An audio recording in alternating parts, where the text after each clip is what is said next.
সকলোকে নমস্কাৰ জনাইছোঁ। মই মীনাক্ষী, মোৰ অন্য এটা ভিডিঅ'লৈ আজি আহিছোঁ চাদৰৰ পতি লগোৱা একেবাৰে সহজ পদ্ধতিত। আগৰ ভিডিঅ'ৰ দৰে এই ভিডিঅ'টো আপোনালোকে চাব আৰু নজনা কথাবোৰ শিকিব পাৰিব। আগতো দিছিলোঁ চাদৰৰ পাৰি লগোৱা, এইখন কেনেকৈ লগাইছোঁ তাকে দেখাম। ফাইনেলি চাদৰৰ পাৰিবোৰ এটা এটাকৈ কাটি লৈ ধুনীয়াকৈ দুয়োটা মূৰ লগ লগাই লৈ এতিয়া চিলাই দিছোঁ। এই চিলোৱা হৈ গ'ল। এতিয়া সমানে পাৰি লৈ চাদৰখন তলত লৈ তাৰে ওপৰতে এয়া পাৰিটো যিটো পতি হয় সেইটোত লগাই এতিয়া ফ্ৰী হিচাপে চিলাই দিওঁ। আগতে দিছিলোঁ, তাত আপোনালোকে বহুত মৰম দিলে আৰু এই ভিডিঅ'টো আপোনালোকে চাব আৰু ভাল লাগিলে লাইক, কমেণ্ট, শ্বেয়াৰ, ছাবস্ক্ৰাইব কৰি থকা বেল আইকনটো দবাই দিব। ফাইনেলি এটা চাইড চিলোৱা হৈ গৈছে।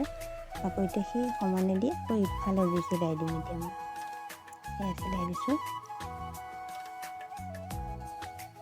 ভিডিঅ'টোৰ যোগেদি আপোনালোকে কিবা এটা শিকিব পাৰিব বুলি মই আগবঢ়ালোঁ। ফাইনেলি এটা চিলোৱা হৈ গ'ল।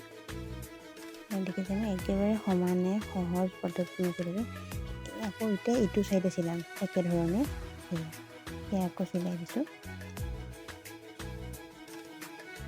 একেধৰণে চিলাব লগা হোৱাৰ কাৰণে অলপকৈ দেখাই দিলোঁ। ইটো চাইডে হৈ গ'ল। একেধৰণে আকৌ ইফালেও চিলাই দিছোঁ। দেখিছেনে?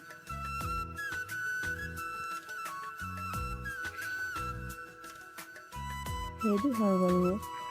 দহি বতাৰ ভিডিঅ' দিছিলোঁ, সেইকাৰণে দহি বতা দেখাব নোৱাৰিলোঁ। ভিডিঅ'টো চাই কেনেকুৱা পালে সেইটো কমেণ্ট এটা কৰিবলৈ কেতিয়াও নাপাহৰিব। তেনেহ'লে আজিলৈ বাই বাই। আকৌ নতুন ভিডিঅ' লৈ আপোনালোকৰ মাজত আহিম। বাই।